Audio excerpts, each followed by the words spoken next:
Hello students, welcome to MOS classes. इस video में हम 8th क्लास इंग्लिश एनसीईआरटी की जो न्यू बुक है पूर्वी, उसके chapter number 3 wisdom paves the way के क्वेश्चंस एंड आंसर्स को डिस्कस करेंगे। इस चैप्टर की रीडिंग वीडियो हम पहले ही अपलोड कर चुके हैं। उस रीडिंग वीडियो का लिंक इसी वीडियो के नीचे डिस्क्रिप्शन बॉक्स में आपको मिल जाएगा।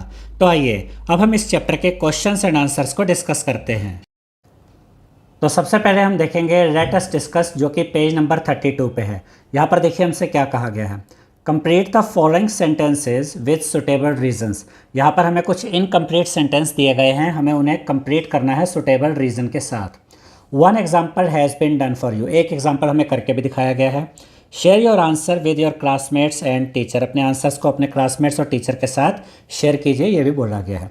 अब ये जो पहला सेंटेंस है ये हमें कंप्लीट करके दिया गया है। देखिए क्या इसमें कहा गया है। शिवदत्त सेड, शिवदत्त ने कहा था, I believed it has been over a week, मेरा मानना है कि हमें एक हफ्ते से ऊपर हो चुका है, परहैप्स इवन लॉन्गर, शायद इससे भी ज़्यादा। बिकॉज के बाद ये जो पार्ट आप देख रहे हैं ना, ये वो रीज़न है जिसकी वजह से शिवदत्त ने ये बात कही। शिवदत्त ने क्या कहा, मेरा मानना है कि हमें एक हफ्ते से ऊपर हो गया है, या शायद उससे भी ज़्यादा हो गया है। इस बात को कहने का रीज़न क्या था, वो बिकॉज के बाद लिखा गया। बिकॉज, क्योंकि, यानी कि अब हमें ये पता चलता है कि उसने ये बात कही क्यों थी। Because it had been a long time since they left the village, क्योंकि उन्हें बहुत लंबा समय हो गया था अपने गांव से निकले हुए, इसलिए शिवदत्त ने ये बात कही थी। अब इसके बाद के जो सेंटेंसेस है उसमें बिकॉज के आगे वाला ये पार्ट हमें खुद यहाँ पर लिखना है। तो सेकंड पार्ट में देखिए देवदत्त ने क्या कहा था। Devdatt said, indeed we ought to be united in this hope, यानी हम सबको, वो चार लोग थे ना, हम सबको इसी आशा में एकजुट रहना चाहिए। ये सब किसने कहा था? देवदत्त ने। That is why we press on towards Ujjain, इसीलिए तो हम उज्जैन की तरफ जा रहे हैं। बिकॉज, अब हमें ये बताना है कि देवदत्त ने ये बात क्यों कही कि हम सभी को इस आशा में एकजुट रहना चाहिए, इसीलिए तो हम उज्जैन की तरफ जा रहे हैं। बिकॉज देवदत्त ने ये बात क्यों कही वो हम यहाँ पर लिखेंगे, ये रीज़न है। They wanted to meet the king of Ujjain, तो बिकॉज के बाद आप इस चीज़ को लिखेंगे। They wanted to meet the king of Ujjain, क्योंकि वो उज्जैन के राजा से मिलना चाहते थे। They were hoping that the king would recognise their talents, यानी कि वो ये आशा कर रहे थे कि राजा उनके टैलेंट को, उनकी एबिलिटीज़ को पहचानेगा। And appoint them to his service, और उन चारों को अपने यहाँ दरबार में रख लेगा, यानी अपना दरबारी बना लेगा, अपना सहायक बना लेगा। ये वो रीज़न है जिसकी वजह से देवदत्त ने यह बात कही थी कि हमें इस आशा में एकजुट रहना चाहिए, इसीलिए तो हम उज्जैन की तरफ जा रहे हैं। रीज़न यहाँ पर हमने लिख दिया है। इसके बाद थर्ड पार्ट में देखिए हरदत्त ने क्या कहा था। Hardatt said, look there friends, देखो दोस्तों, वहाँ देखो दोस्तों, a camel has pass this way, एक ऊँट यहाँ से गुजरा है। द ट्रैक्स आर फ्रेश, और उसके पैरों के निशान देखो बिल्कुल ताज़ा हैं। बिकॉज, अब हरदत्त ने ये बात क्यों कही, उसका रीज़न हमें बताना है। तो उसका रीज़न है, he saw the fresh footprints of a camel who had pass that way, यानी कि हरदत्त ने ये बात क्यों कही थी, उसका रीज़न ये है कि उसने फ्रेश फुटप्रिंट्स देखे थे कैमल के, जो अभी कुछ देर पहले ही वहाँ से गुजरा था। तो उसने उन पैरों के निशानों को देखा और उसने अपने दोस्तों से कहा, देखो दोस्तों, यहाँ से एक ऊँट गुजरा है और उसके पैरों के निशान ताज़ा है। तो वो जो रीज़न था वो रीज़न यहाँ पर हमने बता दिया है। अब आगे बढ़ते हैं। इसके बाद फोर्थ पार्ट में देखिए शिवदत्त ने क्या कहा था। Shivdatt said, it appears to be a merchant, यानी उसने एक व्यक्ति को देखा था और कहा था ये तो एक व्यापारी लगता है। Running as if pursued by trouble, और ऐसा लग रहा है जैसे इसके पीछे मुसीबत पड़ गई है। बिकॉज, अब ये बात शिवदत्त ने क्यों कही, तो इसका रीज़न यहाँ पर हमने लिखा है। द मर्चेंट वॉज एंग्शियस, यानी वो जो मर्चेंट था, वो जो व्यापारी था, वो बहुत चिंतित था। पेंटिंग यानी कि हाफ रहा था।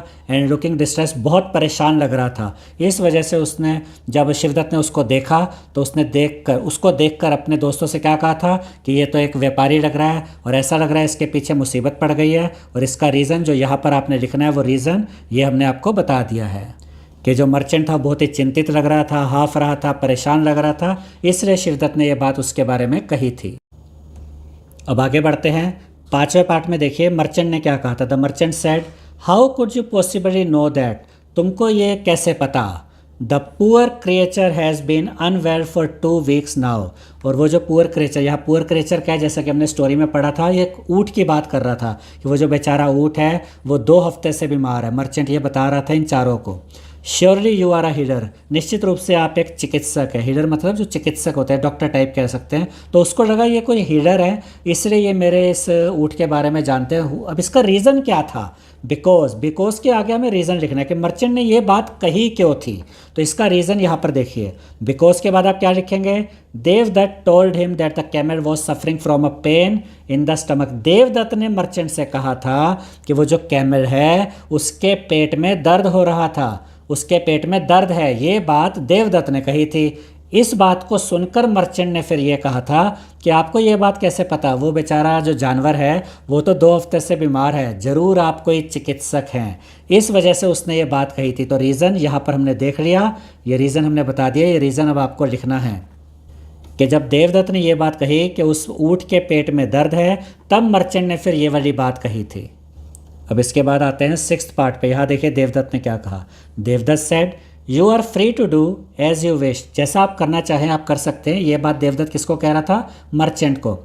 सर, उसने उसको सर कह के संबोधित किया कि जैसा आप करना चाहें आप कर सकते हैं। If the king desires our presence we shall be waiting under that banyan tree yonder, यानी कि अगर राजा हमसे मिलना चाहता है, अगर राजा चाहता है कि हम उसके सामने आएँ, तो हम वहाँ पर उस बरगद के पेड़ के नीचे, बानियान ट्री यानी बरगद का पेड़, हम वहाँ पर बरगद के पेड़ के नीचे इंतज़ार करेंगे। योंडर मतलब वहाँ पे, ठीक है। अब ये बात देवदत्त ने क्यों कही थी? बिकॉज के आगे हमें रीज़न लिखना है। तो रीज़न ये है, the merchant thought that they had stolen his camel, यानी मर्चेंट को ये लगा था कि इन्होंने, इन चारों ने उसके ऊँट को चुरा लिया है। And he wanted to take the matter to the king, और वो इस मामले को, वो इस मसले को राजा के सामने लेकर जाना चाहता था कि राजा इसका फैसला करे, क्योंकि उसे शक था कि इन चारों ने उसके ऊँट को चुरा लिया है, ठीक है। और इसी वजह से फिर देवदत्त ने उससे कहा था कि ठीक है सर, आप जैसा करना चाहते हैं कर सकते हैं। अगर राजा चाहता है कि हम मतलब राजा अगर हमसे मिलना चाहता है तो हम वहाँ पर उस बरगद के पेड़ के नीचे वेट करने को तैयार है। इस वजह से देवदत्त ने ये बात कही थी। अब इसके बाद हम देखेंगे लेट अस डिस्कस, जो कि पेज नंबर 36 और 37 पे हैं। अब देखिए यहाँ पर क्या कहा गया है। Arrange the following events in order of their occurrence from scene 2 of the play. अब जैसा कि रीडिंग वीडियो में हमने देखा था कि ये एक प्ले है, इसमें 2 सीन है। पहला सीन कहाँ से कहाँ तक है? पहला सीन स्टार्ट होता है जब ये चारों लोग एक डस्टी रोड पे चल रहे हैं और उज्जैन की तरफ जा रहे हैं वहाँ से। और वो पहला सीन एंड कहाँ पर होता है? जब मर्चेंट के पीछे पीछे चारों चल पड़ते हैं राजा से मिलने के लिए। तो यहाँ पर ये सीन 1 था। उसके बाद जब ये पाँचों यानी मर्चेंट और ये चारों आदमी जब राजा के दरबार में पहुँचते हैं, तो यहाँ से सीन 2 स्टार्ट होता है। तो इस सीन 2 में से कुछ इवेंट्स यहाँ पर हमें बताए गए हैं और हमें उनको अरेंज करना है इन ऑर्डर ऑफ देयर अकरेंस, यानी कि वो किस ऑर्डर में हुए, पहले क्या हुआ, उसके बाद क्या हुआ, उसके बाद क्या हुआ, हमें ये ऑर्डर बताना है। सीन 2 से कुछ इवेंट्स हमें बताए गए हैं जिनको हमें अरेंज करना है। 1 example has been done for you, एक एग्जाम्पल हमें करके दिखाया गया है।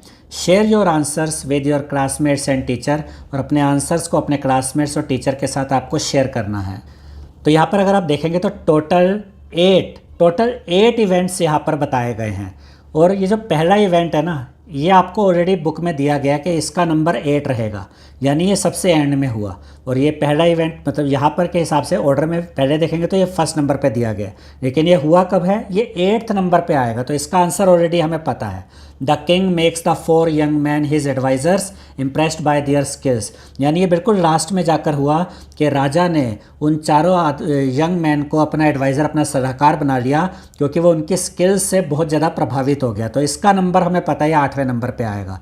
अब 1 से 8 तक कौन कौन से सीक्वेंस है वो हम देखते हैं। तो यहाँ पर ये वैसे तो 1 2 3 4 5 6 7 8 8 यहाँ पर इवेंट्स दिए गए हैं। इनके आगे आंसर हमने ऑलरेडी लिख दिए हैं। सबसे पहले क्या हुआ? 1 नंबर पे क्या है? 1 नंबर पे है ये जो यहाँ पर 3rd इवेंट दिखाया गया, सबसे पहले हुआ था सीन 2 में। क्या? The king asked the merchant to clearly state his acquisition, यानी कि सबसे पहले राजा ने मर्चेंट से कहा कि जो तुम आरोप लगा रहे हो इन चारों पे उनको क्लियर करो। तो इसका नंबर 1 रहेगा, ठीक है। अब इसके बाद 2nd नंबर पे कौन सा आता है? 2nd नंबर पे आएगा ये वाला, यहाँ हमने लिखा है 2nd नंबर। 2nd नंबर पे क्या हुआ? The merchant accuses the 4 man of knowing a lot about his missing camel, यानी उस मर्चेंट ने, उस व्यापारी ने उन चारों आदमियों पे ये आरोप लगाया कि वो चारों उसके खोए हुए ऊँट के बारे में बहुत कुछ जानते हैं। ये हो गया सेकंड नंबर। इसके बाद थर्ड नंबर पे क्या आता है वो देखते हैं। ये है थर्ड नंबर आपका, ये वाला event. Ram Dutt explains how he infers from the tracks that the camel is lame. यानी थर्ड नंबर पे यह आएगा कि रामदत्त ने ये समझाया, ये एक्सप्लेन किया कि कैसे उसने ऊँट के पैरों के निशान से ये पता लगा लिया कि वो जो ऊँट था वो लंगड़ा था। ठीक है, तो ये आया तीसरे नंबर पे। अब चौथे नंबर पे, फोर्थ नंबर पे आएगा ये वाला, ये आएगा फोर्थ नंबर पे। Shivdatt reveals that the camel is blind in its right eye. Shivdatt ने यह बताया कि जो ऊँट है वो अपनी राइट आई से अंधा है। As it had only chewed on the leaves on the left side of the road. यानी कि शिवदत्त ये बताता है कि जो ऊँट है वो अपनी राइट आई से अंधा है क्योंकि उसने रास्ते पर सिर्फ अपनी लेफ़्ट साइड में जो उसको लीव्स नज़र आ रही थी ना, उनको तो चबाया था, लेकिन रोड के जो राइट साइड वाली लीव्स थी उनको नहीं उसने खाया, नहीं चबाया। क्यों? क्योंकि वो राइट साइड से अंधा था। ये बात शिवदत्त ने बताई। ये आती है चौथे नंबर पे। अब आता है पाँचवें नंबर पे क्या होगा। पाँचवें नंबर पे आपकी ये वाली स्टेटमेंट आएगी, ये वाली। Hardatt clarifies how he knew that the camel has a short tail. यानी कि हरदत्त ने ये स्पष्ट किया कि वो कैसे जानता है कि जो ऊँट है उसकी जो पूँछ है वो छोटी है। ये आता है पाँचवें नंबर पे।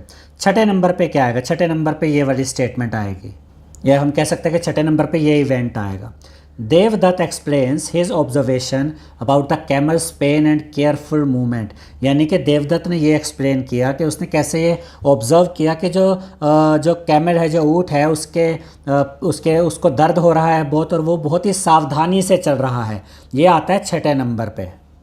तो ये सीक्वेंस आप देख रहे हैं कि सबसे पहले क्या हुआ, उसके बाद क्या हुआ, उसके बाद क्या हुआ, इस तरीके से चल रहा है। छठे नंबर पे ये आया, देवदत्त ने एक्सप्लेन किया कि कैमल को कैसे मतलब दर्द है और वो बहुत ही संभल के चल रहा है। अब इसके बाद क्या हुआ वो आता है सातवें नंबर पे। वो है ये सातवें नंबर पे ये वाला इवेंट है। The king praises the young man for their observations. राजा ने उनकी तारीफ़ करी उनकी ऑब्जर्वेशन के लिए कि उन्होंने कितनी गहराई से हर बात को समझा। And dismisses the merchants acquisition. और उसने उस व्यापारी के आरोपों को नकार दिया, डिसमिस कर दिया। उसने कहा तुम्हारे आरोप गलत हैं। तो ये इवेंट आया सातवें नंबर पे। इसके बाद लास्ट यानी कि आठवें नंबर पे कौन सा इवेंट आया वो तो आपको बुक में ऑलरेडी दिया गया है। एट्थ नंबर पे ये आता है सबसे एंड में।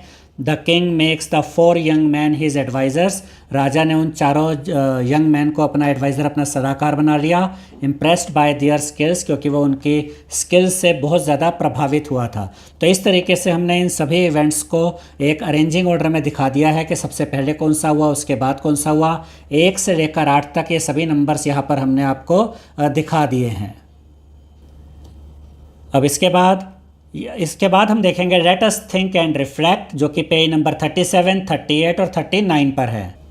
अब यहाँ देखिए क्वेश्चन में क्या कहा गया है। Read the given extracts and answer the questions that follow. अब यहाँ पर हमें इस चैप्टर में से कुछ एक्सट्रैक्ट्स यानी कुछ पार्ट्स निकाल कर दिए गए हैं, हमें उनको रीड करना है और फिर इन एक्सट्रैक्ट्स से रिलेटेड कुछ क्वेश्चंस हमें दिए गए हैं, फिर उन क्वेश्चन के आंसर भी हमें बताने हैं, आंसर देने हैं।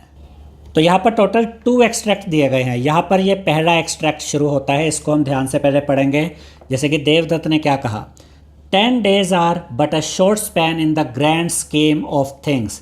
यानी कि जो हम इतना बड़ा काम करने जा रहे हैं उसके लिए 10 दिन कोई बहुत बड़ा पीरियड नहीं है, ये भी एक छोटा ही समझो इसको। We may still have many more roads to wander before we find employment befitting all for us. अभी तो हो सकता है हमें और बहुत लंबा रास्ता तय करना हो और मुश्किलों का सामना करना हो, इससे पहले कि हम चारों के लिए कोई अच्छा सा एम्प्लॉयमेंट मिल जाए, हमें कोई नौकरी कोई काम मिल जाए, उससे पहले हो सकता है हमें अभी और भी संघर्ष करना पड़े। तो ये हमने चैप्टर की रीडिंग में भी पढ़ा था, ठीक है। तो ये हमने पढ़ लिया कि देवदत्त ने ये बात कही थी, ठीक है। उसके बाद रामदत्त ने क्या कहा था, if only we could secure an audience with the king of Ujjain. यानी रामदत्त ये कहता है कि अच्छा तो यही रहेगा कि बस राजा जो उज्जैन का जो राजा है ना, उसके साथ एक बार मिलने का मौका मिल जाए, हमें अपना टैलेंट दिखाने का मौका मिल जाए।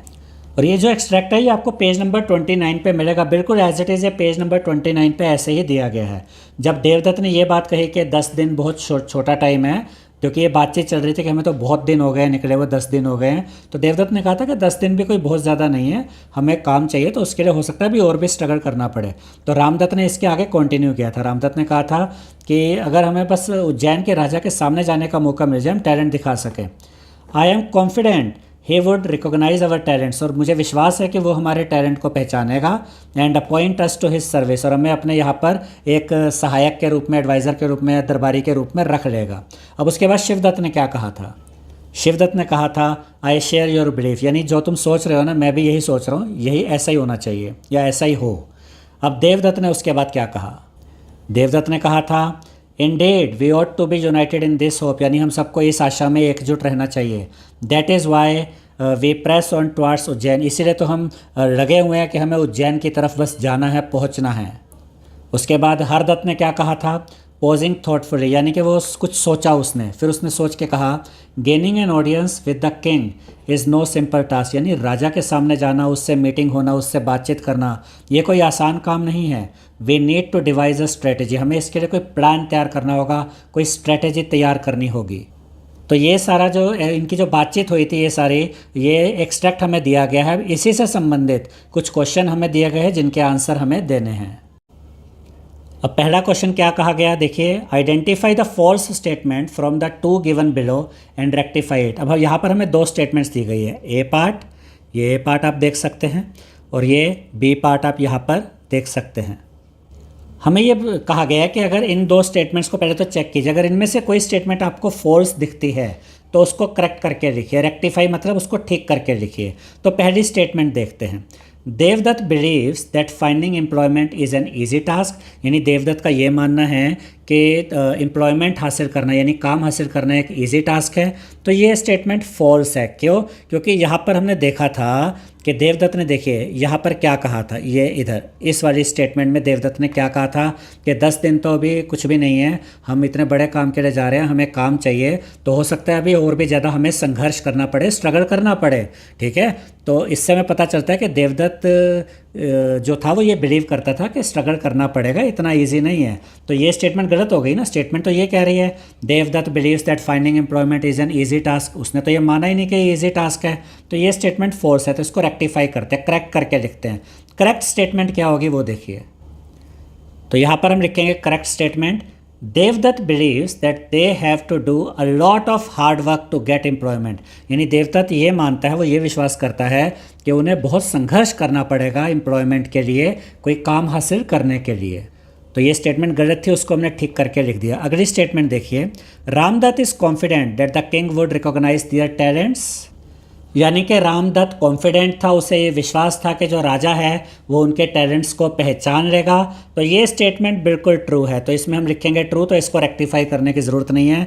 और ये हमें कहाँ से पता चलता है? ये हमें पता चलता है ये वाली स्टेटमेंट से, जहाँ पर उसने कहा था, देखिए यहाँ पर कहा था ना रामदत्त ने, यहाँ से I am confident he would recognise our talents and appoint us to his service, यानी कि उसे विश्वास था कि राजा उनके टैलेंट को पहचान लेगा और उन्हें काम पे रख लेगा। तो ये स्टेटमेंट बिल्कुल सही है, तो यहाँ हम लिखेंगे ट्रू। अब इसी एक्सट्रैक्ट से रिलेटेड दूसरा क्वेश्चन देखिए क्या पूछा गया है, what does Ramdatt confidence in gaining the king's recognition tell about him, यानी कि जो रामदत्त को जो ये कॉन्फिडेंस था कि राजा हमारी काबिलियत को पहचान लेगा, हमारी एबिलिटीज़ को पहचानेगा, उसकी कदर करेगा और हमें काम देगा, ये कॉन्फिडेंस रामदत्त के बारे में हमें क्या बताता है? तो इसके आंसर में हमने लिखा है Ramdatt confidence in gaining the king's recognition tells that he is very positive person and has full confidence in their abilities, यानी रामदत्त को जो एक कॉन्फिडेंस था कि राजा हमारी काबिलियत को, हमारे टैलेंट को पहचान लेगा, ये हमें बताता है कि वो बहुत ही पॉजिटिव पर्सन था, सकारात्मक व्यक्ति था, पॉजिटिव थिंकिंग रखता था। And has full confidence in their abilities, और उसको पूरा कॉन्फिडेंस था वह खुद की एबिलिटीज़ में भी और बाकी तीनों की एबिलिटीज़ में भी। इसीलिए यहाँ पर हमने ये वर्ड यूज़ किया है देयर।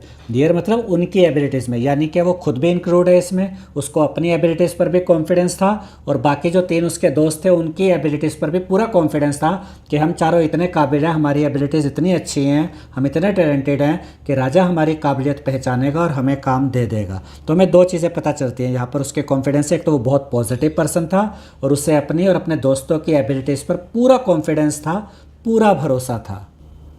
और इसके बाद थर्ड पार्ट देखिए, यहाँ क्या पूछा गया, complete the sentence given below with the correct option from those given, यानी कि यहाँ पर एक सेंटेंस दिया गया है, इसे कंप्लीट करना है। देख सकते हैं ना इनकम्प्लीट है यहाँ पर, और हमें यहाँ पर कुछ ऑप्शन दिए गए, इनमें से कोई एक ऑप्शन है जो यहाँ पर लिखा जाएगा, वो सही ऑप्शन हमें देखना है। तो पहले ये इनकम्प्लीट सेंटेंस पहले देख लेते हैं क्या है। In the line that's why we press on towards Ujjain, the phrase press on refers to, और उसके बाद ये ब्लैंक स्पेस है, यानी कि ये जो कहा गया है that's why we press on towards Ujjain, ये बात देवदत्त ने कही थी कि इसीलिए तो हम उज्जैन जा रहे हैं। तो यहाँ पर ये जो वर्ड है प्रेस ऑन, हमसे यही पूछा गया कि ये जो प्रेस ऑन है ये किस चीज़ को दिखा रहा है, तो इसके लिए कुछ ऑप्शन दिए गए हैं। तो पहले क्या दिया गया, देखिए वॉकिंग विद हैवी स्टेप्स, यानी कि बड़े भारी मन से चल रहे थे, तो ये तो नहीं है सही। मूविंग फॉरवर्ड विद डिटर्मिनेशन, पूरी दृढ़ इच्छा शक्ति के साथ जा रहे थे, बिल्कुल यही सही आंसर है। प्रेस ऑन का मतलब है कि ये जो है ना कि that's why we press on towards Ujjain, कि हम तभी तो उज्जैन की तरफ जा रहे हैं, उनके डिटर्मिनेशन को दिखाता है, उनके दृढ़ निश्चय को दिखाता है, तो यही सही ऑप्शन है। बाकी के दो ऑप्शन भी देख लेते हैं। Slowing down frequently for rest, बार बार वो रेस्ट करने के लिए रुक रहे थे, धीरे चल रहे थे, ये भी सही नहीं है। Stopping briefly to save time, time बचाने के लिए स्टॉपिंग ब्रीफली मतलब थोड़ा थोड़ा रुक के चल रहे थे, ये भी सही नहीं है। तो सही ऑप्शन है ऑप्शन बी, यानी ये जो प्रेस ऑन है ये यहाँ दिखा रहा है कि वो डिटर्मिनेशन के साथ जा रहे थे, moving forward with determination.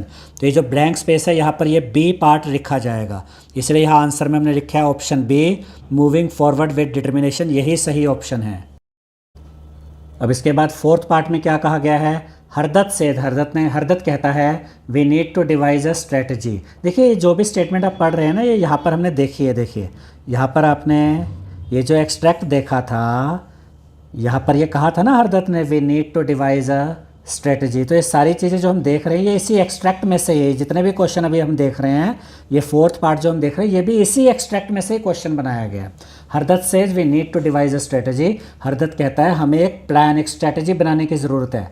What can be inferred about Hardatt's character from his statement, तो हरदत्त ने जो ये बात कही यहाँ पर we need to devise a strategy, इस बात से हमें हरदत्त के कैरेक्टर के बारे में क्या पता चल रहा है, क्या पता चलता है कि हरदत्त किस तरह का व्यक्ति है। तो इसके लिए कुछ ऑप्शन दिए गए हैं, हमें उसमें से सही ऑप्शन सेलेक्ट करना है। तो पहला ऑप्शन देखते हैं, option A, he is doubtful of their abilities and wants to give up, क्या उसे अपनी और अपने तीनों दोस्तों की एबिलिटीज़ पे डाउट था और वो हार मान रहा था, बिल्कुल भी नहीं।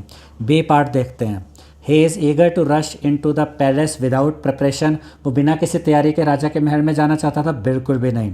He is cautious and thoughtful preferring to plan ahead, यानी वो कॉशियस मतलब हो गया कि वो अलर्ट था, एंड थॉटफुल यानी कि विचारशील व्यक्ति था, हर चीज़ पे विचार करता था, सोचता था।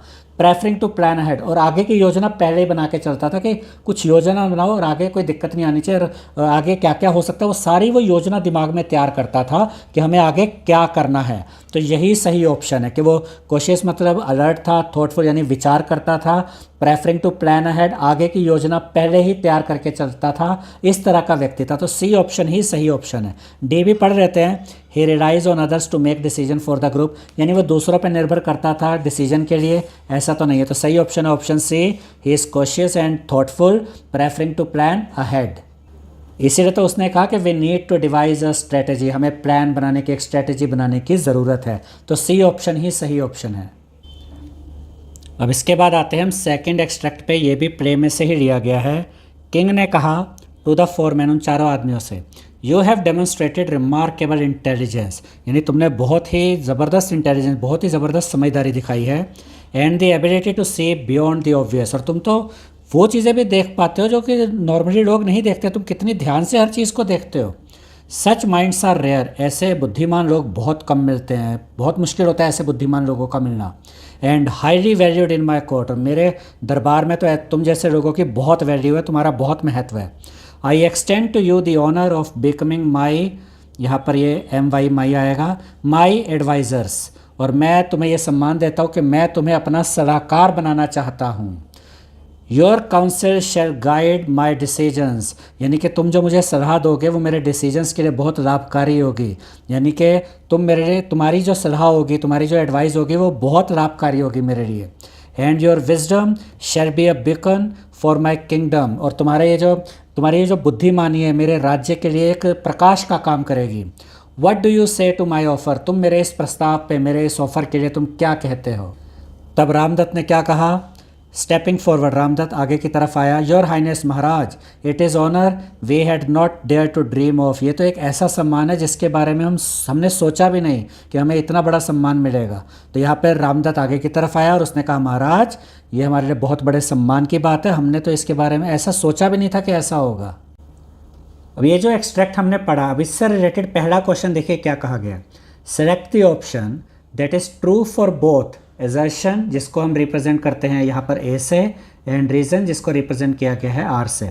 अब यहाँ पर हमसे कहा गया है कि आपको एक एजर्शन दिया गया है, जैसे कि यहाँ पर ये एजर्शन है और ये रीज़न है, हमें उसके बाद कुछ ऑप्शंस दिए गए हैं, option A B C D, हमें चेक करना है इनमें से कौन सा ऑप्शन सही है। अब एजर्शन क्या होता है और रीज़न क्या होता है। एजर्शन मतलब कोई, आप कह सकते हैं कि कोई स्टेटमेंट कह सकते हैं, या इसको आप ऐसे भी कह सकते हैं कि एजर्शन हो गया कि कुछ कहा गया है, कोई स्टेटमेंट कुछ कहा गया है, और रीज़न मतलब कि वो स्टेटमेंट क्यों कही गई है, रीज़न क्या है।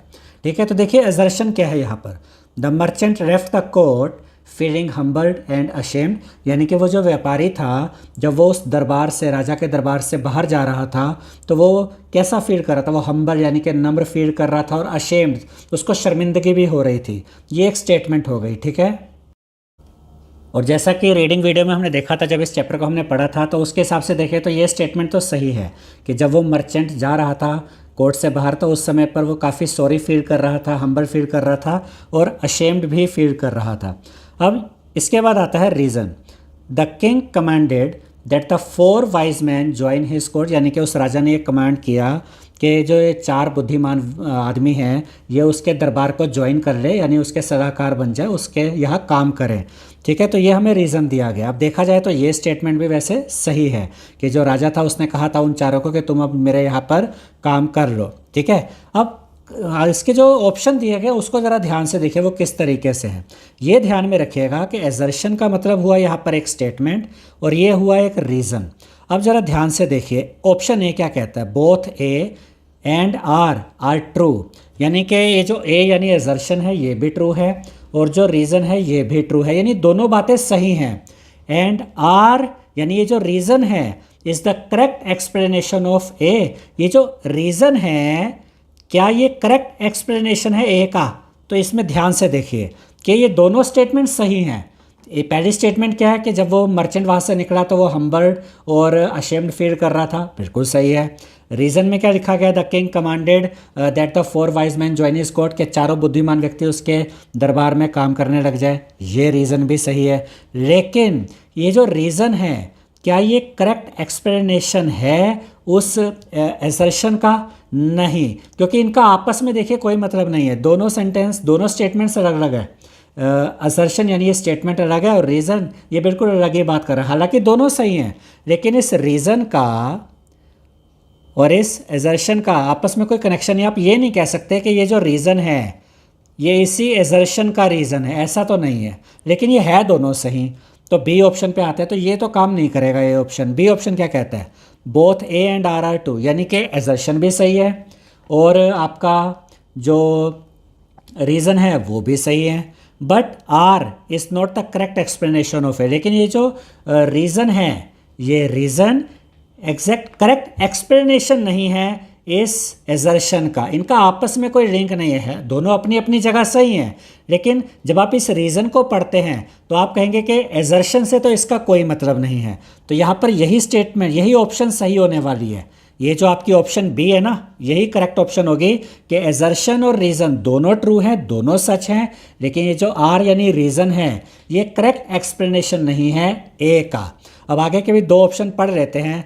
ए is true but R is false, तो ये भी सही नहीं है क्योंकि हमने देख लिया कि दोनों ही सही हैं। एजर्शन भी करेक्ट है और रीज़न भी करेक्ट है। और यहाँ लिखा हुआ है कि एजर्शन तो ट्रू है लेकिन रीज़न फॉल्स है, तो ये तो सही होगा ही नहीं। फिर डी ऑप्शन भी देख लेते हैं कि एजर्शन तो फॉल्स है लेकिन रीज़न ट्रू है, तो ये भी गलत हो गया। तो सही ऑप्शन यहाँ पे क्या रहेगा, सही ऑप्शन रहेगा आपका ऑप्शन बी। और ऑप्शन बी ही यहाँ पर देखिए हमने लिखा है, ऑप्शन बी ही करेक्ट आंसर है कि both A and R are true, यानी कि एजर्शन भी करेक्ट है, एजर्शन भी ट्रू है, रीज़न भी ट्रू है। But R is not the correct explanation of A. लेकिन जो आर है, जो रीज़न है, वो एजर्शन का करेक्ट एक्सप्लेनेशन नहीं है। दोनों अपनी अपनी जगह सही हैं, लेकिन वो जो रीज़न है वो उस एजर्शन से कनेक्टेड नहीं है, वो उस एजर्शन को एक्सप्लेन नहीं करता। अब हम आते हैं सेकंड पार्ट पे। Complete the following sentence by choosing the correct option. यहाँ पर एक सेंटेंस दिया गया जिसको कंप्लीट करना है और 4 ऑप्शन दिए गए, उनमें से सही ऑप्शन सेलेक्ट करना है। द लाइन, राजा ने ये बात कही थी, सी बियॉन्ड द ऑब्वियस। राजा ने उन चारों लोगों के लिए कहा था कि तुम तो वो चीज़ें भी देख लेते हो जो नॉर्मली कोई नहीं देखता है, तुम हर चीज़ को कितने ध्यान से देखते हो। Means that the man had the ability to dash. अब यहाँ हम क्या लिखेंगे, यानी ये जो कहा गया था राजा के द्वारा, सी बियॉन्ड द ऑब्वियस, ये क्या दिखाता है कि वो जो चारों आदमी थे उनमें क्या एबिलिटी थी। अब यहाँ पर जो सही ऑप्शन है ना, वैसे वो सही ऑप्शन सी ऑप्शन है। Notice details that other might overlook, यानी दूसरे लोग जिन चीज़ों को ध्यान नहीं देते या ऐसे ऊपरी तौर पे देख के निकल जाते हैं, ये लोग उनमें भी अच्छी खासी डिटेल्स देख लेते थे। तभी तो बिना ऊँट को देखे ऊँट के बारे में इतना सब कुछ बता दिया था। तो सही ऑप्शन है ऑप्शन सी। तो बाकी के ऑप्शन रीड कर लेते हैं। वैसे सारे बाकी के 3 ऑप्शन सही नहीं हैं। Challenge common believes with reasoning, ये भी ठीक नहीं है। Interpret information in traditional ways, यानी ये ट्रेडिशनल वेज के हिसाब से इंफॉर्मेशन इंटरप्रेट करते हैं, ये भी सही नहीं है। Predict what is going to happen in the future, क्या ये फ्यूचर के बारे में प्रेडिक्ट करते हैं, बिल्कुल भी नहीं। सही ऑप्शन है notice details that other might overlook, यानी जब ये कहा गया है सी बियॉन्ड द ऑब्वियस, तो इसका मतलब निकलता है notice details that other might overlook. यही इसके आंसर में हमने लिखा option C, notice details that other might overlook. यानी ये जो चारों लोग थे, चारों जो आदमी थे, ये ऐसी चीज़ों पर भी बड़े ध्यान से देखते थे, ऐसी चीज़ों को भी नोटिस करते थे जो कि नॉर्मली लोग जिसको इग्नोर कर देते हैं, देखते ही नहीं है। इसके बाद आते हैं थर्ड पार्ट पे। Complete the following sentence with a suitable reason. यहाँ पर एक सेंटेंस है जिसे कंप्लीट करना है सुटेबल रीज़न के साथ। रामदत्त ने क्या कहा था, देखिए। Ramdatt describe the king's offer as an honour we had not dare to dream of, because जब राजा ने कहा था कि तुम चारों मेरे यहाँ काम करोगे, मेरे एडवाइज़र बन के रहोगे, तो रामदत्त ने कहा था, जब ये राजा के इस ऑफ़र के बाद रामदत्त ने कहा था कि ये तो हमारे लिए इतने सम्मान की बात है कि हमने तो सपने में भी नहीं सोचा था कि ऐसा ऑफ़र आप हमें देंगे। अब इसको कंप्लीट करना है, तो बिकॉज के बाद हमें क्या लिखना है, वो यहाँ पर है। बिकॉज यानी कि जो रामदत्त था उसने ऐसा क्यों कहा, an honour we had not dare to dream of, यानी कि रामदत्त ने ऐसा क्यों कहा कि ये बहुत बड़े सम्मान की बात है, हमने सपने में भी नहीं सोचा था। बिकॉज, क्योंकि it was beyond their expectation, ये तो उनकी एक्सपेक्टेशन, जो उन्होंने सोचा था, उनकी सोच से भी परे था। That the king was offering them to become his advisers, के राजा उन्हें ऑफर कर रहा था अपना एडवाइज़र बनाने के लिए। तो बिकॉज के आगे आप ये आंसर लिखेंगे, फिर ये सेंटेंस पूरा कंप्लीट हो जाएगा कि रामदत्त ने राजा के ऑफ़र पे ऐसा ये कहा कि हम, ये बड़े सम्मान की बात है, हमने सपने में भी नहीं सोचा था, क्योंकि ये उनके एक्सपेक्टेशन के बाहर की बात थी, और कि राजा उनको ऑफ़र कर रहा था अपना एडवाइज़र बनने के लिए। अब हम देखते हैं fourth part. How does the king's offer to the 4 man reflect his values as a ruler, यानी राजा ने जो उन चारों आदमियों को ऑफर दिया कि तुम मेरे यहाँ एडवाइज़र बन जाओ, ये क्या दिखाता है कि वो किस प्रकार का राजा था, राजा की क्या क्वालिटी हमें यहाँ से पता चलती है। तो इसके आंसर में हमने लिखा the king offered the 4 man to become his advisers, राजा ने चारों आदमियों को ऑफर किया कि वो उसके एडवाइज़र बन जाए। This shows that the king values wisdom, इससे पता चलता है कि राजा बुद्धिमानी की कदर करता है, ठीक है।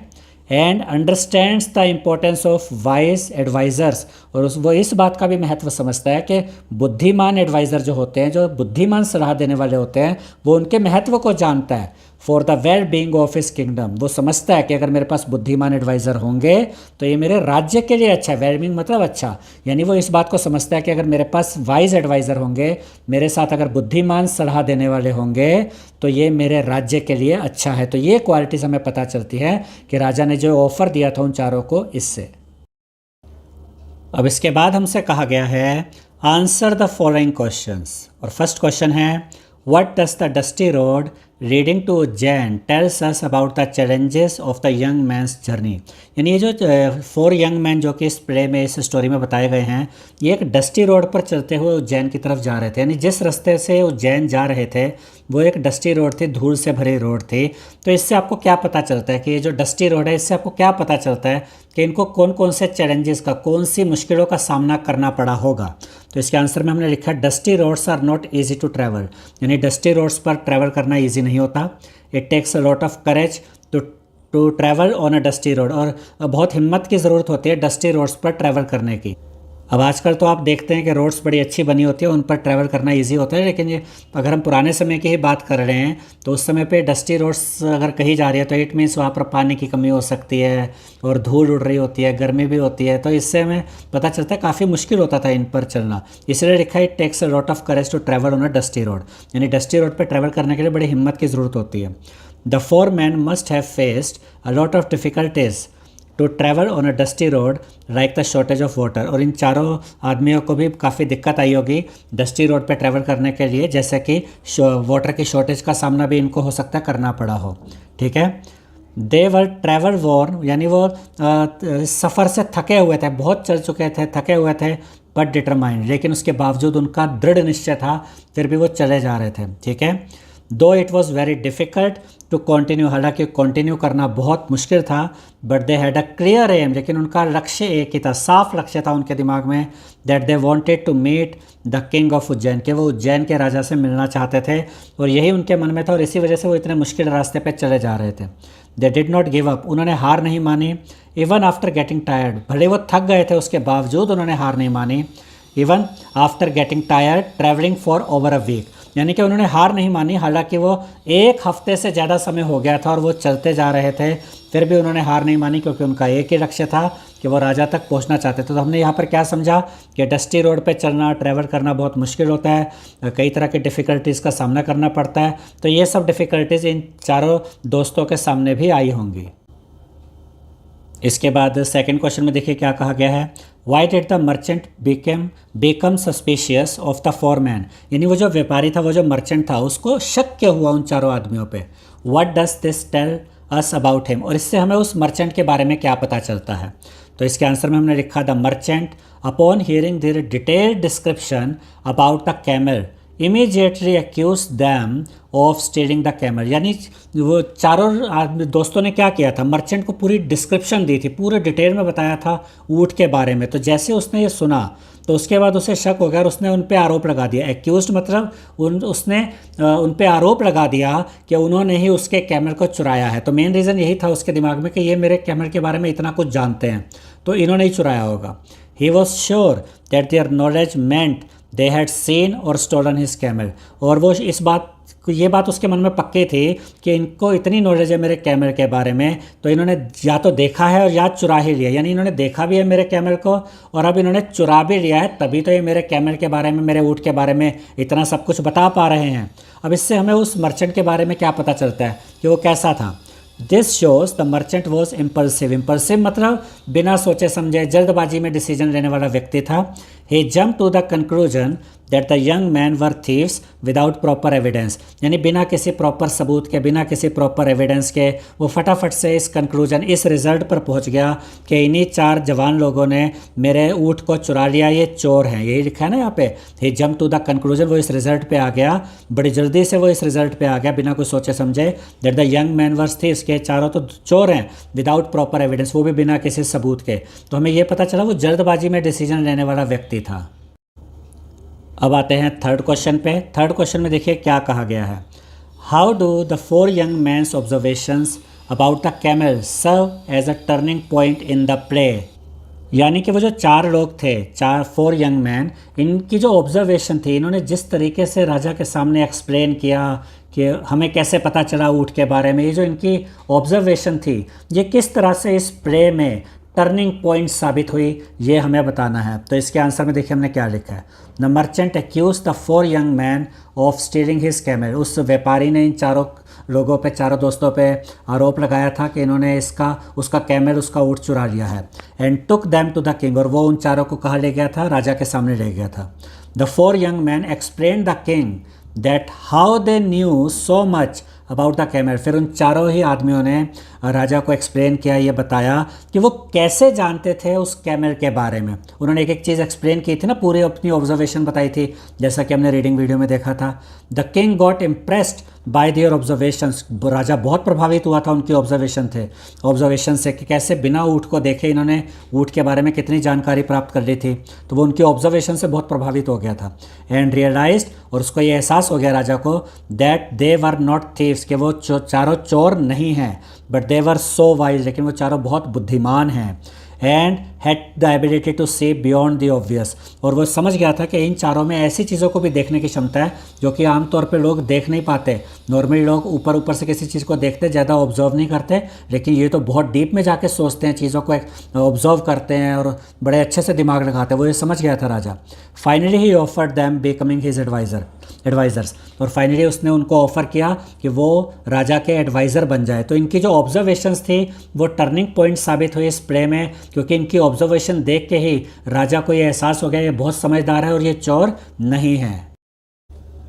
इसके बाद क्वेश्चन नंबर 4 है, why did the king believe the 4 young man and not the merchant, यानी राजा ने उन चारों यंग मैन पे, 4 यंग मैन पे तो विश्वास किया, लेकिन मर्चेंट पे यानी व्यापारी पे विश्वास नहीं किया। क्यों, ये हमें बताना है।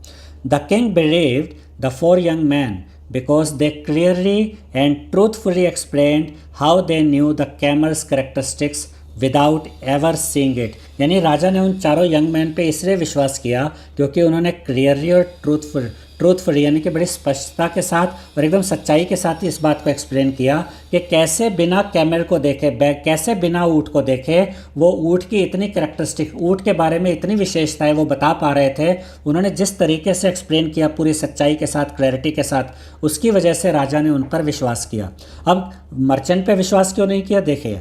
The king understood that merchants acquisition were baseless and misguided, और राजा इस बात को समझ गया कि जो मर्चेंट के जो आरोप थे, एक्विजिशन मतलब मर्चेंट ने जो आरोप लगाए थे उन चारों पर, वो बेसलेस थे, उनका कोई आधार नहीं था, एंड मिसगाइडेड, और वो गलत फहमी में था, यानी बिना सोचे समझे उसने आरोप लगाए थे। राजा इस बात को समझ गया था, इसलिए उसने मर्चेंट पर विश्वास नहीं किया, लेकिन उन चारों यंग मैन पर विश्वास किया।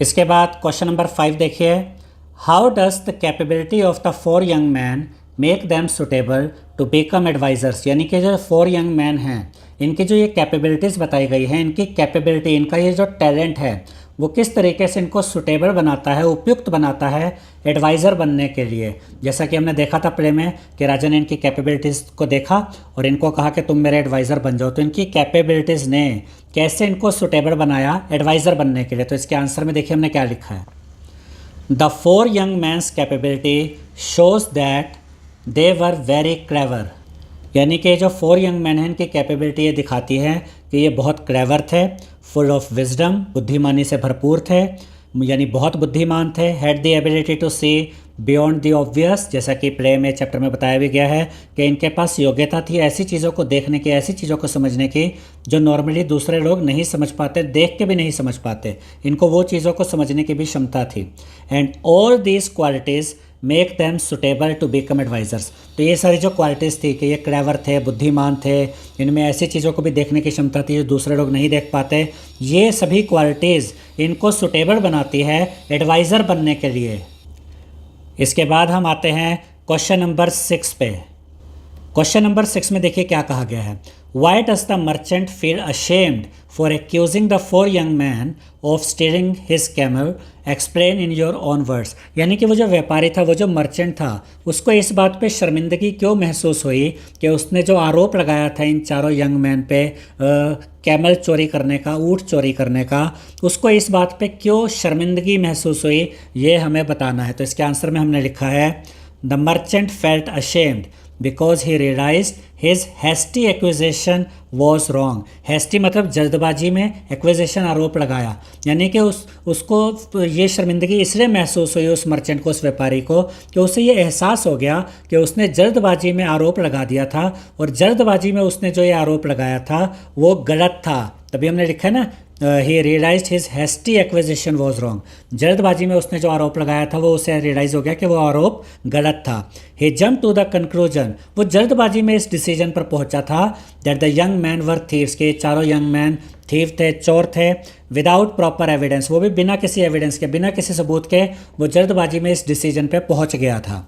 ठीक है, उसके बाद देखिए, when the 4 young men explained how they knew the camel's characteristics without ever seeing it, यानी कि जब उन 4 यंग मैन ने ये एक्सप्लेन किया, ये समझाया कि कैसे बिना ऊँट को देखे, वो ऊँट को बिना देखे ऊँट के बारे में कैसे इतनी सारी बातें जानते हैं, जब उन्होंने इस बात को एक्सप्लेन किया, he realise that his acquisitions were baseless, तब उस मर्चेंट को ये एहसास हुआ कि उसके आरोप बेसलेस है, उसका आरोप का कोई आधार नहीं है, एंड रॉन्ग और गलत है उसके आरोप, एंड फेल्ट अशेम्ड और उसको शर्मिंदगी महसूस हुई। अब इसके बाद हम देखेंगे लेट अस लर्न, जो कि पेज नंबर 39, 40, 41 और 42 पर है। तो सबसे पहला क्वेश्चन देखिए क्या है, complete the sentences by filling in the noun form of the textual words in the brackets. अब जैसे कि यहाँ पर आप देख सकते हैं, आपको एक सेंटेंस दिया गया जो कि इनकम्प्लीट है, इसको कंप्लीट करना है, और ये जो आपको एक वर्ड दिया गया है, आपको इसका नाउन फॉर्म यूज़ करना है और उसको यहाँ पर लिखना है, फिर ये सेंटेंस कंप्लीट हो जाएगा। तो अब देखिए कैसे होगा, some word games need a lot of thought and dash, यानी कि कुछ वर्ड गेम्स ऐसी होती हैं जिनके लिए किस चीज़ की ज़रूरत होती है, थॉट मतलब सोच विचार करना, एंड डिड्यूस। अब ये जो डिड्यूस है, इसका जो नाउन वर्ड है, वो नाउन फॉर्म है, वो क्या होगा, वो होगा डिडक्शन। तो यहाँ पर आप क्या लिखेंगे, डिडक्शन। अब इसको ध्यान से समझिएगा, अब इसका क्या मतलब बनेगा। अब इसको हम पढ़ते हैं, some word games need a lot of thought and deduction, यानी कुछ वर्ड गेम्स ऐसी होती है जिनके लिए बहुत थॉट्स की, यानी कि विचार की और सोच विचार करके एक रिजल्ट पर पहुंचने की ज़रूरत होती है। डिड्यूस का मतलब होता है परिणाम निकालना, रिजल्ट निकालना, और जब आप इसकी नाउन फॉर्म यूज़ करते हैं डिडक्शन, तो इसका मतलब होता है सोच विचार करके किसी रिजल्ट पर पहुंचना। यानी कि बहुत सी ऐसी वर्ड गेम्स होती है जिनके लिए आपको थॉट भी, उसमें थॉट की ज़रूरत होती है और सोच विचार करके एक रिजल्ट पर, यानी कि डिडक्शन पर पहुँचने की ज़रूरत होती है। तो यहाँ पर डिड्यूस का जो नाउन फॉर्म है वो क्या निकला, डिडक्शन। तो यहाँ आप लिखेंगे डिडक्शन। ऐसे सेकंड पार्ट पर आते हैं। सेकंड पार्ट देखिए, we need to make close dash of animals in order to understand their behaviour, और यहाँ पर वर्ड दिया गया है ऑब्जर्व। अब ऑब्जर्व का जो नाउन फॉर्म होता है वो होता है ऑब्जर्वेशन।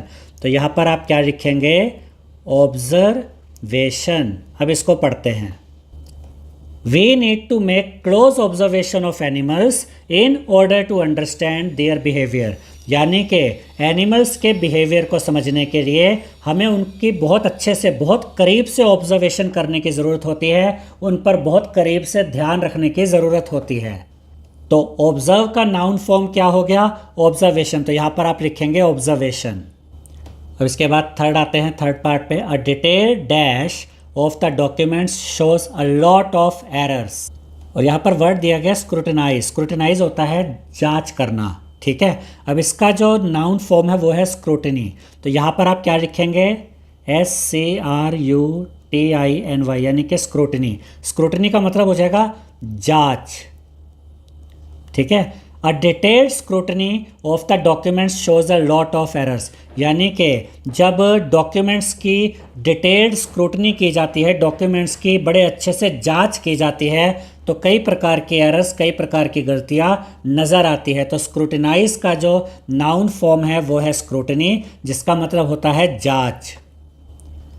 इसके बाद आगे आते हैं, फोर्थ पार्ट देखते हैं, you should not take any false dash against anyone, और यहाँ पर जो वर्ड है वो है एक्यूज। एक्यूज का जो नाउन फॉर्म है वो होगा एक्विजिशन।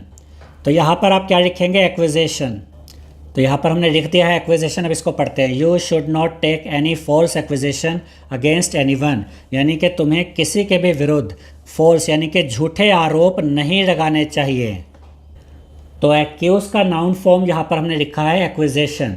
अब नेक्स्ट आते हैं पांचवें पार्ट पे, she was given an award in dash of her contribution to literature, और वर्ड क्या है, रिकॉग्नाइज। रिकॉग्नाइज का नाउन फॉर्म होता है रिकॉग्निशन। तो यहाँ पर आप लिखेंगे रिकॉग्निशन। अब रिकॉग्निशन का मतलब होता है पहचान, मान्यता, यानी कि उसे लिटरेचर में उसके कंट्रीब्यूशन के लिए एक पहचान के रूप में, एक मान्यता के रूप में अवार्ड दिया गया। तो रिकॉग्नाइज का जो नाउन फॉर्म है वो है रिकॉग्निशन। तो यहाँ पर आप लिखेंगे रिकॉग्निशन।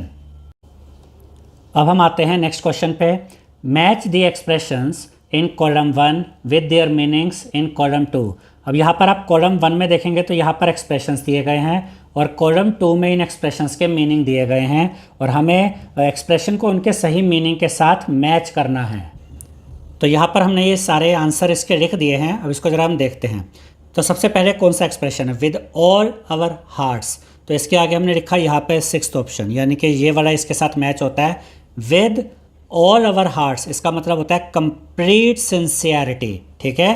तो यहाँ फर्स्ट के लिए आ गया 6th पार्ट, ठीक है।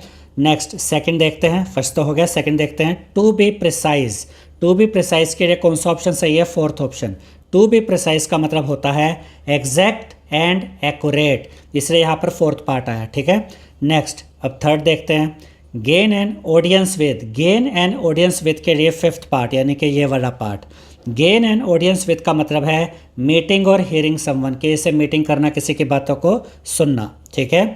नेक्स्ट 4th पार्ट देखते हैं, catch his breath. Catch his breath के लिए हमने लिखा है 7th part. Catch his breathe का मतलब क्या होता है, टू पोज और रेस्ट फॉर सम टाइम, कुछ समय के लिए रुकना, कुछ समय के लिए रेस्ट करना। नेक्स्ट 5वां देखते हैं, 5वां है इरप्ट्स इन अप्लॉज। इरप्ट्स इन अप्लॉज के लिए हमने कौन सा ऑप्शन लिया, 2nd ऑप्शन। इसका मतलब यानी इरप्ट्स इन अप्लॉज का मतलब है स्टार्ट्स चीयरिंग टुगेदर, एक साथ चीयरिंग करना, खुशी मनाना, ठीक है। उसके बाद 6th पार्ट पे आते हैं, ग्रैंड स्कीम ऑफ थिंग्स। इसके लिए हमने सेलेक्ट किया है 8th option, grand scheme of things. इसका मतलब होता है overall plan of life in a larger context. जब आप लाइफ में एक बड़ा प्लान करते हैं कोई बड़े कॉन्टेक्स्ट में, यानी कि आप कोई ऐसी चीज़ सोचते हैं जो लंबे समय तक चलेगी, एक बड़ा प्लान लाइफ में, उसको हम क्या कहते हैं, ग्रैंड स्कीम ऑफ थिंग्स। तो छठे के लिए कौन सा ऑप्शन है, 8th ऑप्शन।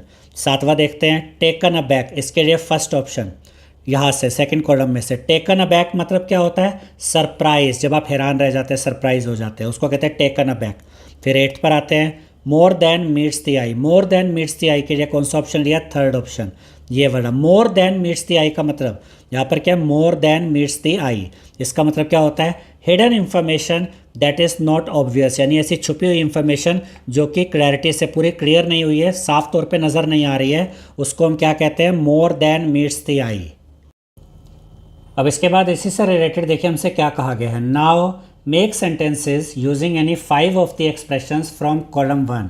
ये जो कॉलम 1 में यहाँ पर हमें ये एक्सप्रेशंस दिए गए थे, 8 एक्सप्रेशंस, इनमें से कोई भी 5 एक्सप्रेशंस यूज़ करके हमें सेंटेंस बनाने हैं। तो सबसे पहला हमने लिया विद ऑल आवर हार्ट्स, इसको यूज़ करके एक सेंटेंस बनाना है। We wished him with all our hearts, हमने पूरी सिंसियरिटी के साथ पूरे दिल से उसको विश किया, उसको शुभकामनाएं दी, ठीक है। Next to be precise. To be precise जैसा कि ऊपर हमने आपको बताया था, इसका मतलब होता है एग्जैक्टली या एक्यूरेटली, या एग्जैक्ट या एक्यूरेट। तो इसको यूज़ करके सेंटेंस बनाते हैं, the meeting is scheduled for next week, meeting अगले हफ्ते के लिए स्केड्यूल्ड हुई है। टू बी प्रिसाइज, और अगर एग्जैक्ट बताया जाए, ऑन ट्यूसडे मॉर्निंग, यानी कि मीटिंग अगले हफ्ते ट्यूसडे मॉर्निंग के लिए स्केड्यूल हुई है। तो टू बी प्रिसाइज का यूज़ करके भी हमने सेंटेंस बना लिया। अब आगे बढ़ते हैं, गेन एन ऑडियंस विद, जैसा कि ऊपर मैंने आपको बताया था, गेन एन ऑडियंस विद मतलब किसी के साथ मीटिंग करना, उससे बातचीत करना। I am trying to gain an audience with the mayor to discuss the city's traffic problems, यानी कि मैं ट्राई कर रहा हूँ एक मीटिंग अरेंज करने के लिए मेयर के साथ, क्या डिस्कस करने के लिए, सिटी की ट्रैफिक प्रॉब्लम डिस्कस करने के लिए। तो गेन एन ऑडियंस विद का यूज़ करके भी सेंटेंस बना लिया। अब आगे बढ़ते हैं, कैच हिज ब्रीथ, ये हमने ऊपर देखा था कि रुकना, पोज लेना या रेस्ट करना। द हाइक वॉज स्टीप, यानी कि जो चढ़ाई थी वो काफ़ी सीधी थी, and he had to stop a few times to catch his breath, और उसे बीच में कई बार रुकना पड़ा रेस्ट करने के लिए, क्योंकि जैसे कि ऊपर बताया था कैच हिज ब्रीथ मतलब रुकना, रेस्ट करना। तो चढ़ाई सीधी थी, इसलिए उसे रुकना पड़ा, उसे कुछ एक बार रुकना पड़ा अपने को रेस्ट करने के लिए। अब कैच हिज ब्रीथ का यूज़ करके भी सेंटेंस बन गया। आगे बढ़ते हैं, इरप्ट्स इन अप्लॉज, जैसा कि ऊपर देखा था, इरप्ट्स इन अप्लॉज मतलब खुशी जाहिर करना, तालियां बजाना, या किसी चीज़ को आप एकदम से उसकी वाहवाही करते हैं, इस चीज़ को हम क्या कहते हैं, erupts in applause. The crowd erupted in applause when she finished her speech, जब उसने अपनी स्पीच फिनिश करी तो वहाँ पर जो भीड़ थी, वहाँ पर जो क्राउड था, उसने अपनी खुशी जाहिर की ताली बजाकर या वाही करके। तो इरप्ट्स इन अप्लॉज को यूज़ करके भी हमने सेंटेंस बना लिया। तो टोटल यहाँ पर हमने 5 सेंटेंस, 1 2 3 4 5 सेंटेंसेस यहाँ पर हमने बनाए हैं, ये जो टेबल में हमें एक्सप्रेशंस दिए गए थे उनका यूज़ करके। अब आगे बढ़ते हैं। इसके बाद देखिए नेक्स्ट क्वेश्चन में क्या कहा गया है। Match the different meanings of face and bear with the correct usage in the sentences given in the table below. ये भी हम आपको समझाएंगे सारा।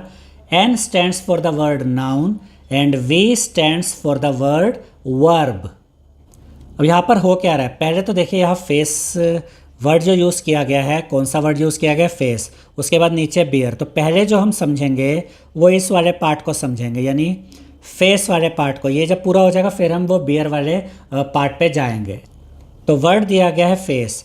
फेस के यहाँ पर 4 तरीके से मीनिंग दिए गए हैं, ध्यान से समझिएगा इनको। ये जो पहला मीनिंग दिया गया है फेस का, वो नाउन के हिसाब से है। The front part of a person's head from the forehead to the chin, यानी किसी व्यक्ति का जो चेहरा होता है फोरहेड से लेकर चिन तक, उसको हम फेस कहते हैं। यहाँ पर ये नाउन की तरह है। सेकंड जो आप देखेंगे वो फेस का मीनिंग बताया गया है वर्ब के हिसाब से। To be positioned with the face और फ्रंट टुवर्ड्स, यानी कि किसी की तरफ फेस करके खड़ा होना। तो यहाँ पर जो मीनिंग बताया गया सेकंड पार्ट में फेस का, ये वर्ब के हिसाब से, तभी वी लिखा है ना। थर्ड जो मीनिंग बताया गया फेस का, वो भी वर्ब के हिसाब से है। To deal with a difficult task और सिचुएशन, जब आप किसी डिफ़िकल्ट टास्क को डील करते हैं और किसी सिचुएशन को डील करते हैं, डिफ़िकल्ट सिचुएशन को, तो उसको भी कहते हैं हम फेस कर रहे हैं उस सिचुएशन को। तो ये वर्ब की तरह है। उसके बाद जो फोर्थ है वो नाउन की तरह है। द फ्रंट और सरफेस ऑफ अ थिंग, किसी चीज़ का फ्रंट पार्ट या किसी चीज़ का सरफेस, उसको हम फेस कहते हैं। तो फेस के 2 मीनिंग तो नाउन की तरह बताए गए हैं। ये वाला नाउन की तरह है, ये वाला नाउन की तरह है। और 2 मीनिंग वर्ब की तरह, ये वर्ब है और ये वर्ब की तरह मीनिंग है। अब यहाँ पर इसके बाद नेक्स्ट कॉलम में हमें कुछ सेंटेंसेस बनाकर दिए गए हैं। अब ये जो फेस वर्ड है, इसकी जो मीनिंग हमने देखे, पहला, दूसरा, तीसरा, 4 मीनिंग देखे। इनमें से कौन सा मीनिंग किस सेंटेंस के साथ मैच करता है वो देखना है। अब सबसे पहले तो यहाँ पर आप पहले पार्ट को देखिए। पहले पार्ट में फेस को नाउन की तरह समझाया गया। The front part of a person's head from the forehead to the chin, यानी किसी व्यक्ति का जो चेहरा होता है वो फोरहेड से लेकर चिन तक, उसको हम फेस कहते हैं। तो ये मैच करेगा इस सेंटेंस वाले कॉलम में थर्ड सेंटेंस के साथ। ये थर्ड सेंटेंस देखिए, she has a round smiling face, उसका राउंड स्माइलिंग फेस है। तो ये मैच कर रहा है यहाँ पर इसके साथ, ठीक है। इसीलिए जो फर्स्ट मीनिंग है इसके साथ हमने लिखा थर्ड ऑप्शन। अब बाकी के ऑप्शन यहाँ पर हम देखते हैं। अब ये बाकी के आंसर देखिए हमने यहाँ पर लिख दिए हैं, जैसे कि अब सेकंड पार्ट पर आ गए हैं हम। तो ये वर्ब की तरह, to be position with the face और फ्रंट टुवर्ड्स, यानी जब आप किसी की तरफ फेस करके खड़े होते हैं। तो ये किसके साथ मैच कर रहा है, फर्स्ट पार्ट के साथ। यहाँ पर ये फर्स्ट पार्ट देखिए, Ravi turn to face his father when he was called, यानी जब उसे उसके फादर ने बुलाया तो रवि फादर की तरफ उसने टर्न किया, यानी अब रवि ने अपना फेस फादर की तरफ कर लिया। तो यहाँ पर ये जो सेकंड पार्ट था, ये जो सेकंड मीनिंग था, ये मैच करता है किसके साथ, यहाँ पर ये फर्स्ट वाले सेंटेंस के साथ। तो एक तो ये पार्ट हमारा हो गया, ये वाला पार्ट भी हो गया। अब आते हैं हम इस थर्ड वाले पार्ट पे। यहाँ पर क्या दिया गया, ये वर्ब की तरह दिया गया है और इसका आंसर हमने क्या लिखा है, फोर्थ। अभी देखिएगा कैसे। To deal with a difficult task और सिचुएशन, यानी कि जब हम किसी डिफ़िकल्ट टास्क, किसी डिफ़िकल्ट सिचुएशन को फेस करते हैं तो वहाँ भी फेस यूज़ हो रहा है, वर्ब की तरह यूज़ हो रहा है। तो ये मैच करता है इस फोर्थ के साथ, इसके साथ। We should be ready to face life's challenges, यानी हमें रेडी रहना चाहिए लाइफ के चैलेंजेस को फेस करने के लिए। तो ये जो यहाँ पर थर्ड मीनिंग था, ये मैच किया इस फोर्थ के साथ, इसलिए हमने 4 पार्ट लिखा है। इसके बाद आते हैं ये जो यहाँ पर चौथा मीनिंग है फेस का, जो कि नाउन की तरह बताया गया है। द फ्रंट और सरफेस ऑफ अ थिंग, किसी चीज़ का फ्रंट पार्ट या किसी चीज़ का सरफेस, उसको भी हम फेस ही कहते हैं। तो ये मैच करता है सेकंड पार्ट के साथ, यानी इसके साथ। कैसे, the face of the clock was painted red and blue, यानी क्लॉक का जो फेस है उसको रेड पेंट वह पेंट किया गया रेड एंड ब्लू कलर से। तो यहाँ पर ये जो था द फ्रंट और सरफेस ऑफ अ थिंग, ये मैच करता है इस सेकंड पार्ट के साथ, इसलिए यह सेकंड आया। अब इसके बाद जो नेक्स्ट वर्ड है वो है बियर। अब बियर का मतलब टॉलरेट करना भी होता है, किसी को सहन करना, एक्सेप्ट करना भी होता है, किसी को स्वीकार करना किसी चीज़ को। उसके अलावा जो भालू होता है उसको भी हम बियर कहते हैं। उसके अलावा जो पेड़ पर फल फ्रूट रखते हैं तब भी हम कहते हैं कि this plant is bearing fruit. तो इस तरीके से आपको ये चीज़ों को अब समझना है। सबसे पहले बियर को एक वर्ब की तरह बताया गया है, टॉलरेट करना, किसी चीज़ को सहन करना, ठीक है। फिर सेकंड इसका मीनिंग बताया गया वर्ब की तरह ही एक्सेप्ट करना किसी चीज़ को, किसी काम को, किसी चीज़ को। थर्ड, बियर का मतलब एक नाउन की तरह बताया गया, लार्ज हैवी मैमल, जो कि भालू होता है। और फोर्थ बियर का एक और मतलब बताया गया जो कि वर्ब की तरह है, प्रोड्यूस, गिव बर्थ टू, जैसे कि पेड़ों पर फल लग जाते हैं उसको भी बियर करना कहते हैं। ठीक है, अब यहाँ पर कुछ सेंटेंस बनाए गए हैं, ये 4 सेंटेंस। हमें बताना है कि ये कौन सा मीनिंग, ये जो 4 मीनिंग है 1 2 3 4, इनमें से कौन सा मीनिंग किस सेंटेंस के साथ मैच करता है। तो ये देखिए आंसर यहाँ पर हमने लिख दिए हैं। सबसे पहले बियर का मतलब बताया गया था टॉलरेट, ये मैच करता है फोर्थ सेंटेंस के साथ। फोर्थ सेंटेंस ये रहा, इसको पढ़िए। I can't bear the sound of vehicle honking, यानी कि मैं ये जो गाड़ियों के जो हॉर्न की आवाज़ है मैं इसको सहन नहीं कर सकता, मैं इसको टॉलरेट नहीं कर सकता। तो ये तो आपको मैच कर गया फोर्थ पार्ट के साथ, इसके साथ। अब आते हैं सेकंड पे। इसके लिए हमने आंसर क्या लिखा है, थर्ड पार्ट। इसको यहाँ पर बियर का मतलब क्या लिखा गया था, एक्सेप्ट करना, किसी चीज़ को या किसी काम को स्वीकार करना। किसके साथ मैच हो रहा है, थर्ड पार्ट के साथ। थर्ड पार्ट को पढ़ते हैं। Riya agreed to bear the responsibilities with confidence, Riya agree हो गई इन रिस्पॉन्सिबिलिटीज़ को एक्सेप्ट करने के लिए पूरे कॉन्फिडेंस के साथ। तो ये जो यहाँ पर सेकंड था ये वाला, ये मैच किया थर्ड पार्ट के साथ, इसके साथ। अब आते हैं हम इधर, ये जो थर्ड मीनिंग बताया गया था यहाँ पर, ये बियर का मतलब था नाउन की तरह, अ लार्ज हैवी मैमल, ये मैच करता है सेकंड पार्ट के साथ, इसके साथ। कैसे, I spotted a bear on a wildlife safari, कि मैंने वाइल्ड लाइफ सफारी में एक बियर देखा, एक भालू देखा।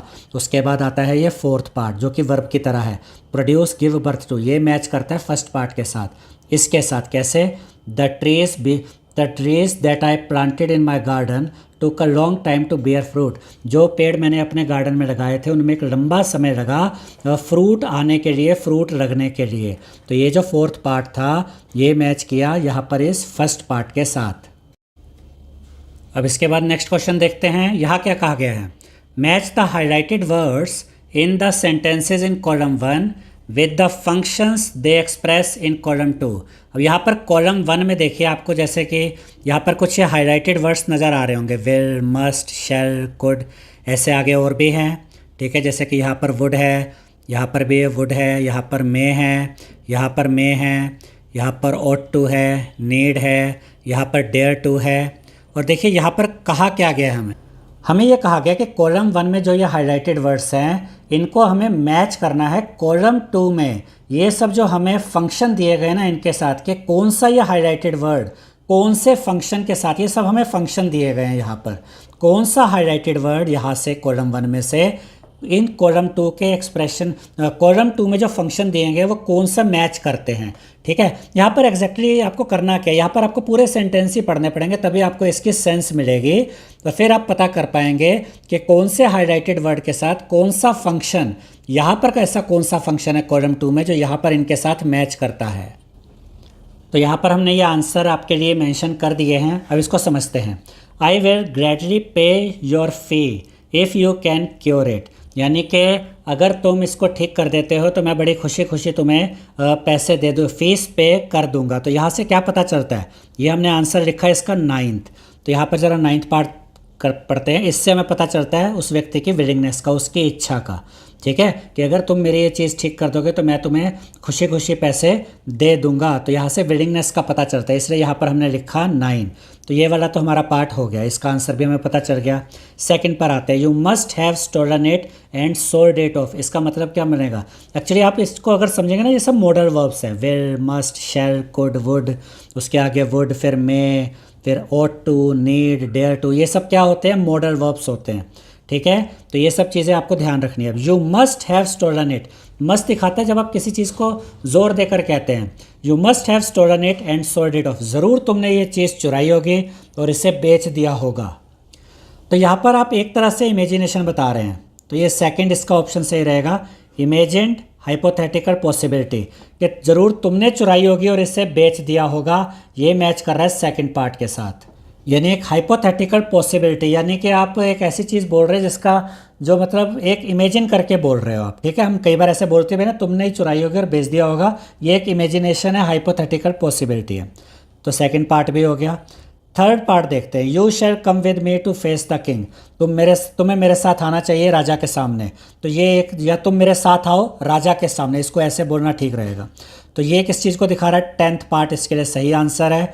10th पार्ट क्या है, देखिए कमांड, यानी आप एक कमांड दे रहे हैं, तुम मेरे साथ आओ राजा के सामने। तो ये थर्ड पार्ट भी हो गया। अब फोर्थ देखते हैं ज़रा, how could you possibly know that, तुम्हें यह बात कैसे पता, यानी ये ऐसा कैसे हो गया, तुम्हें यह बात कैसे पता। इसके लिए सही ऑप्शन क्या है, ऑप्शन 1।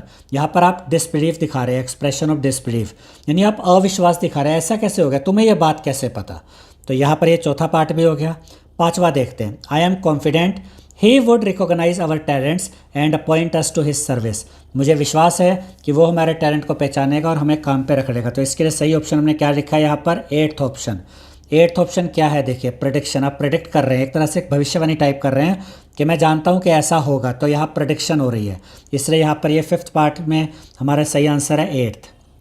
ठीक है, आगे सिक्स देखते हैं।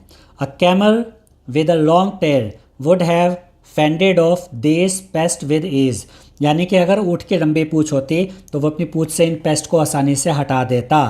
तो इसके लिए सही ऑप्शन क्या है, ऑप्शन 5। ऑप्शन 5 क्या है, लॉजिकल कंक्लूजन, यानी आप लॉजिकल बात कर रहे हैं कि अगर ऊँट की लंबी पूँछ होती तो वो कीड़ों को या पेस्ट को अपने ऊपर से हटा देता।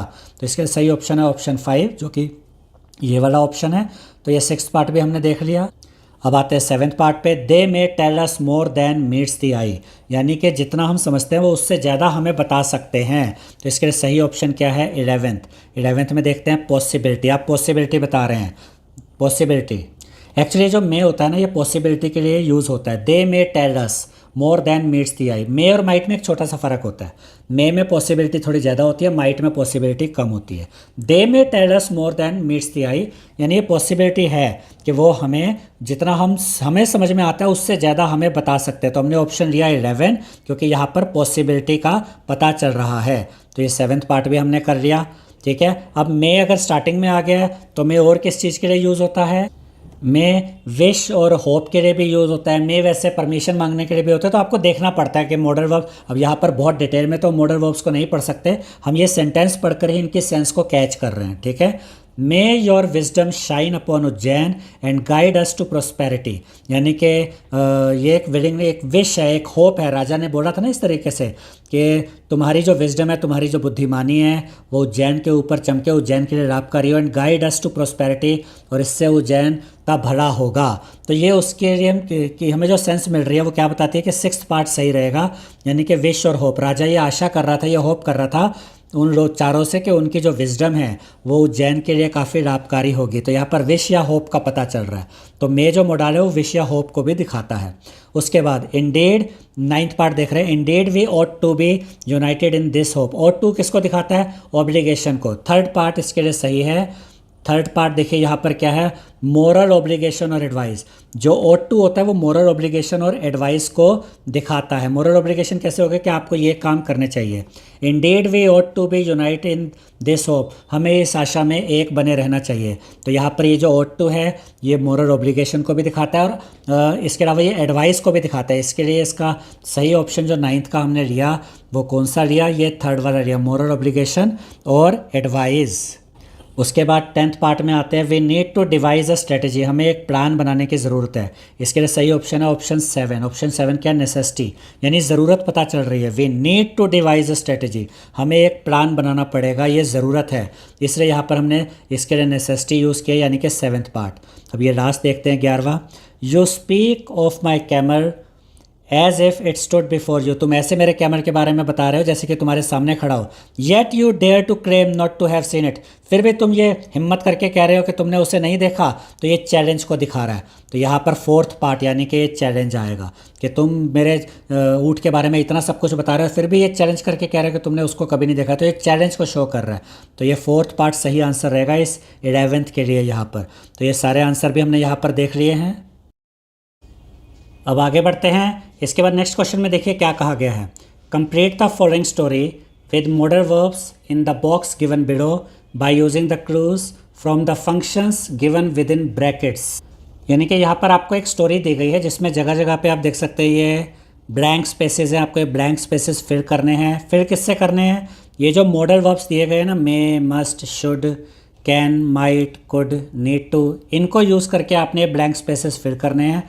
और कुछ यहाँ पर आपको हिंट भी दिए गए हैं, कुछ फंक्शंस बताए गए जैसे एबिलिटी, नेसेसिटी, उसके अलावा सजेशन, फिर यहाँ पर आपको दिया गया पॉसिबिलिटी, वीक पॉसिबिलिटी, उसके बाद 5वें नंबर पे ऑब्लिगेशन, फिर यहाँ पर पॉसिबिलिटी, फिर उसके बाद आपको दिया गया यहाँ पर एबिलिटी, ये सब आपको क्लूज़ दिए गए हैं फंक्शन के रूप में। इनको देख के आपने जज करना है कि यहाँ इस बॉक्स में से कौन सा मॉडल वर्ब आप कहाँ पर लगाएंगे, कहाँ पर लिखेंगे, और इस स्टोरी को कंप्लीट करना है। तो यहाँ पर हमने इस स्टोरी को कंप्लीट किया हुआ है, आपको हम समझाते हुए चलेंगे कि कहाँ पर कौन सा मॉडल वर्ब आया और क्यों आया। देखिए, an old man known for his wisdom lived in a small village, यानी कि एक छोटे से गांव में एक बूढ़ा आदमी था जो कि अपनी बुद्धिमानी के लिए जाना जाता था। One day a young boy asked him, एक दिन एक यंग बॉय ने उससे पूछा, how dash I become wise like you, मैं आपके जैसा कैसे बन सकता हूँ। इधर एबिलिटी की बात हो रही है। जब आप प्रेजेंट में एबिलिटी को दिखाना चाहते हैं तो आप कैन यूज़ करते हैं। तो आपने उस बॉक्स में से यहाँ से कौन सा मॉडल वर्ब लिया, कैन लिया। अब इसको कैसे पढ़ेंगे, how can I become wise like you, मैं आपके जैसा बुद्धिमान कैसे बन सकता हूँ। तो प्रेजेंट में एबिलिटी को दिखाने के लिए हम कैन यूज़ करते हैं, इसलिए कैन आया। द ओल्ड मैन स्माइल्ड, यानी वो बूढ़ा आदमी मुस्कुराया, एंड सेड, और उसने कहा, wisdom dash B earned through patience, और यहाँ पर देखिए हिंट दिया गया है नेसेसिटी। नेसेसिटी के लिए हम यूज़ करते हैं नीड टू, लेकिन विजडम जैसे कि सिंगुलर है तो सिंगुलर के साथ जब नीड टू लगाएंगे तो नीड के साथ एस लगेगा। तो इसको हम कैसे पढ़ेंगे, wisdom needs to be earned through patience, यानी कि विजडम के लिए ये ज़रूरी है कि आप पेशेंस रखें। तो ये नेसेसिटी से हमें पता चला कि यहाँ नीड्स टू आएगा। Wisdom needs to be earn through patience. Wisdom कैसे कमाई जाती है, विजडम कैसे हासिल की जाती है, पेशेंस के साथ, धैर्य के साथ। ठीक है, तो ये हिंट हमारे लिए काफ़ी अच्छा काम कर रहे हैं यहाँ पर। अब उसके बाद यू डैश, अभी मान के चलिए डैश में हमें नहीं पता क्या लगाना है। You dash listen more than you speak. अब यहाँ बताया गया कि आपको सजेशन के हिसाब से देखना है कौन सा मॉडल वर्ब आएगा। तो यहाँ पर सजेशन के लिए आप शुड लगाएंगे। शुड सजेशन के लिए भी यूज़ किया जाता है। You should listen more than you speak, यानी कि बोलने से ज़्यादा तुम्हें सुनना चाहिए, ये एक सजेशन है।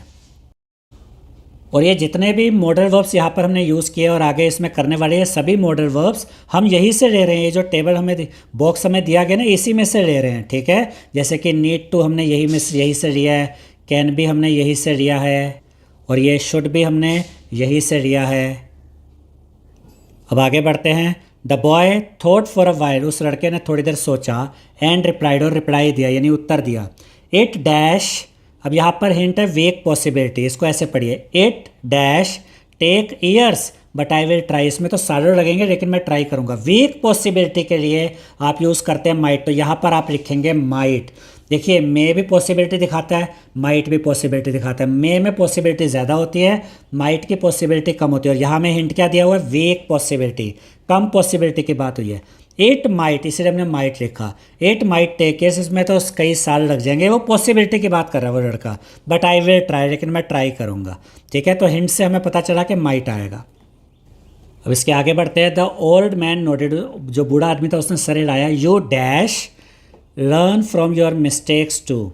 अब यहाँ पर हमें हिंट क्या दिया हुआ, ऑब्लिगेशन, यानी कि कोई एक ड्यूटी बताई जा रही है। यू मस्ट, यानी ये काम तुम्हें करना चाहिए। ठीक है, you must learn from your mistakes too, यानी उस बूढ़े व्यक्ति ने उस लड़के से कहा तुम्हें अपनी गलतियों से भी सीखना चाहिए। तो ये जो मस्ट है वो यहाँ ऑब्लिगेशन को दिखा रहा है, एक तरह से वो उसको एक ड्यूटी समझा रहा है। मस्ट जब आ जाता है ना तो इसका मतलब आप जोर देकर एक बात कर रहे हो। You must learn from your mistakes too, उसने बताया, उस लड़के को बताया कि तुम्हें अपनी गलतियों से भी सीखना चाहिए। अब उसके बाद विजडम डैश, अब यहाँ पॉसिबिलिटी है, पॉसिबिलिटी के लिए मे या माइट आता है। अब यहाँ नॉर्मल पॉसिबिलिटी की बात हुई है तो मे आएगा। यू मे कम्स, विजडम में कम स्लोली, यानी कि पॉसिबिलिटी की बात हो रही है। विजडम में कम slowly but it always arrives for those who seek it. हो सकता है कि जो विजडम है, जो बुद्धिमानी है, वो धीरे धीरे आए, लेकिन बुद्धिमानी उनको मिलती है जो उसको ढूंढते हैं, जो उसकी खोज करते हैं। तो पॉसिबिलिटी से हमें पता चला कि यहाँ पर मे आएगा। मे पॉसिबिलिटी को दिखाता है। विजडम मे कम स्लोली, तो एक पॉसिबिलिटी की बात हो रही है। विजडम पॉसिबिलिटी है कि धीरे धीरे आए, बट ये विजडम उनके पास आती है, उनको मिलती है जो इसको ढूंढते हैं, इसके लिए कोशिश करते हैं। The boy knew he dash become wise if A followed the old man advice. यहाँ पर कुछ शब्दों पे ध्यान दीजिए। न्यू सेकंड फॉर्म है, यानी पास्ट की बात हो रही है और एबिलिटी की बात हो रही है। जब पास्ट में एबिलिटी बतानी है तो कुड यूज़ करते हैं। प्रेजेंट में एबिलिटी बतानी हो तो कैन यूज़ करते हैं, जैसे कि यहाँ फर्स्ट नंबर पे किया था ना हमने, एबिलिटी बतानी थी, प्रेजेंट में कैन यूज़ करते हैं। न्यू से पता चला सेकंड फॉर्म में, यानी पास्ट की बात हो रही है। The boy knew he could become wise if he followed the old man's advice. अब इसको हम कैसे पढ़ेंगे, लड़का जानता था, पास्ट की बात हो रही है। ही कुड बिकम वाइज, कि वो वाइज, कि वो बुद्धिमान बन सकता था। If he followed the old man's advice, अगर उसने उस बूढ़े व्यक्ति के एडवाइस को माना होता, मान लेता। तो यहाँ पर पास्ट में एबिलिटी को दिखाना है तो उसके लिए हमने कुड यूज़ किया है। तो ये वाला पूरा क्वेश्चन भी हमारा यहाँ पे कंप्लीट हो गया है। अब वैसे तो ये कंप्लीट हो गया है, लेकिन किसी के मन में एक क्वेश्चन आ सकता है कि ये तो पूरी स्टोरी ही पास्ट में चल रही है, तो हमें कैसे पता चला कि यहाँ जो एबिलिटी है प्रेजेंट के हिसाब से लिखेंगे हम, क्योंकि यहाँ पर तो आस्ट है ना, यानी कि सेकंड फॉर्म, तो ये पूरा पास्ट में ही चल रहा है। तो देखिए ये इन्वर्टेड कोमास में है, इन्वर्टेड कोमा में इसकी जो सेंस आ रही है वो प्रेजेंट के हिसाब से है। यानी उस लड़के ने उस बूढ़े आदमी से क्या पूछा था, how can I become wise like you, inverted commas में आ गया, यानी कि प्रेजेंट की सेंस आ गई कि मैं आपके जैसा बुद्धिमान कैसे बन सकता हूँ। इसलिए यहाँ पर हमने बोला है कि ये जो एबिलिटी है ये प्रेजेंट के हिसाब से हम देखेंगे, इसलिए यहाँ पर कैन आया है।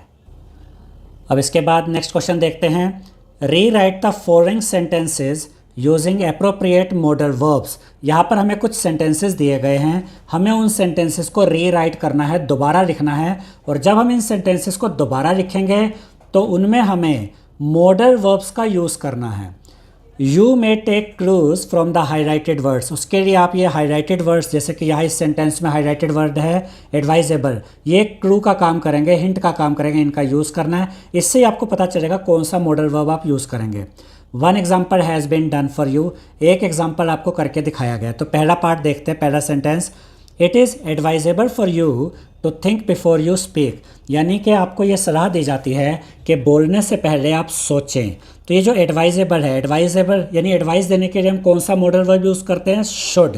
तो इसको, इसी सेंटेंस को हम दूसरे तरीके से लिखते हैं। तो इसको हमने लिखा, you should think before you speak, यानी बोलने से पहले तुम्हें सोचना चाहिए। शुड मतलब चाहिए, तो यहाँ पर ये एडवाइस का काम कर रहा है। तो इन दोनों सेंटेंसेस का मतलब एक ही है, बस ये जो पहला ये सेंटेंस दिया हुआ था इसमें बिना मॉडल वर्ब के था ये, कि इसमें इसकी सेंस ये बन रही थी कि तुम्हें सलाह दी जाती है कि बोलने से पहले सोचो।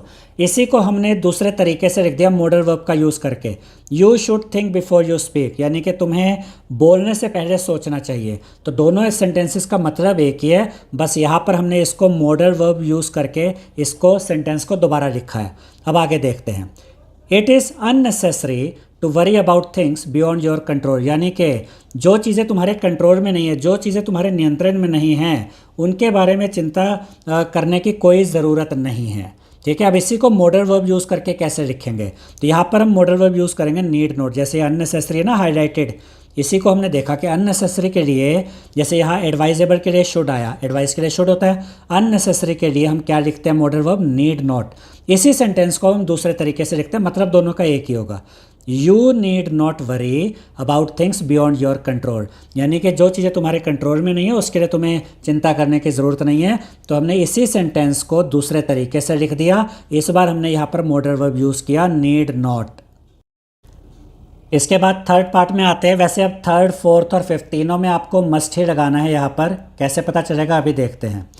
Third, it is not possible for a person to gain experience without taking risk, यानी कि किसी व्यक्ति के लिए ये पॉसिबल नहीं है कि बिना रिस्क लिए वो एक्सपीरियंस गेन कर ले, तजुर्बा हासिल कर ले। तो यहाँ पर हाईलाइटेड वर्ड क्या है, नॉट पॉसिबल। देखिए नॉट पॉसिबल को आपने ध्यान में रखना है कि ये पॉसिबल नहीं है किसी व्यक्ति के लिए कि वो बिना रिस्क लिए एक्सपीरियंस गेन कर ले। अब इसी सेंटेंस को हम कैसे लिखेंगे, मॉडल वर्ब यूज़ करके, one must take risk to gain experience, यानी कि किसी भी व्यक्ति को, वन मस्ट टेक रिस्क मतलब किसी भी व्यक्ति को रिस्क लेना ज़रूरी होता है एक्सपीरियंस हासिल करने के लिए। जब हम मस्ट यूज़ करते हैं ना, मस्ट किसी चीज़ पर एम्फेसाइज करता है, जोर देता है, यानी आप जोर देकर कह रहे हैं कि एक्सपीरियंस गेन करने के लिए रिस्क लेना ज़रूरी होता है। तो यहाँ पर हमने मॉडल वर्ब यूज़ किया मस्ट। अब इन दोनों सेंटेंसेस का भी मतलब एक ही है, बस यहाँ पर ये मॉडल वर्ब यूज़ हो गया है। और मस्ट किसको दिखाता है, जब आप जोर देकर किसी बात को कहते हैं। अब फोर्थ पार्ट देखिए, it is essential to treat others with kindness even when they disagree with you, यानी कि ये ज़रूरी है, जोर देकर कहा जा रहा है, ये ज़रूरी है कि आप दूसरों के साथ दयालुता का व्यवहार करें, नम्रता के साथ पेश आए, even when they disagree with you, अगर वो आपसे एग्री नहीं भी करते तब भी आप उनके साथ काइंडनेस के साथ ही बिहेव करें। तो ये जोर देकर कहा गया, इट इज़ एसेंशियल, ये ज़रूरी है। तो जैसा मैंने अभी आपको बताया, जब कोई ज़रूरी बात कही जाती है तो मस्ट यूज़ करते हैं हम। You must be kind to others even when they disagree with you. अगर कोई सामने वाला व्यक्ति आपसे डिसएग्री भी कर रहा है, आपसे सहमत नहीं हो रहा है, तब भी आपको उसके साथ काइंड ही रहना चाहिए, नम्र ही रहना चाहिए, दयालुता के साथ ही व्यवहार करना चाहिए। तो मस्ट यहाँ पर एक जोर देकर एक बात को कह रहा है। ठीक है, तो ये हमने इसी सेंटेंस को दूसरे तरीके से लिख दिया है। क्या यूज़ करके? मॉडल वर्ब यूज़ करके। यहाँ मॉडल वर्ब क्या यूज़ हुआ? मस्ट। अब नेक्स्ट देखते हैं पांचवा part. It is not allowed. यहाँ पर जो हाईलाइटेड वर्ड है ना, वो है नॉट अलाउड। ये हाईलाइटेड वर्ड है। ठीक है, to interrupt when someone else is speaking, यानी कि जब कोई बोल रहा हो तो उसको इंटरप्ट नहीं करना चाहिए, उसको बीच में टोकना नहीं चाहिए। ठीक है, तो नॉट अलाउड यहाँ भी जोर देकर ये बात कही जा रही है, इसलिए मस्ट आएगा इधर। You must not interrupt when someone is speaking, जब कोई बोल रहा हो तो तुम्हें इंटरप्ट नहीं करना चाहिए। तो यहाँ मस्ट क्या बता रहा है? जोर देकर एक बात कह रहा है। तो यहाँ पर नॉट अलाउड से हमें ये बात पता चली कि ये जोर देकर बात कही गई है, इसीलिए यहाँ पर कौन सा मॉडल वर्ब यूज़ हुआ? मस्ट। और इन दोनों ही सेंटेंसेस का सेम मतलब है कि जब कोई बोल रहा हो तो आपको बीच में नहीं बोलना चाहिए। आई होप स्टूडेंट्स आपको हमारा ये वीडियो पसंद आया होगा। अगर आपको हमारा ये वीडियो पसंद आया है तो इस वीडियो को लाइक करें, शेयर करें, हमारे चैनल को सब्सक्राइब करें और बेल आइकन बटन ज़रूर दबाएं, जिससे हमारी हर नई वीडियो का नोटिफिकेशन आपको मिलता रहे। Thank you.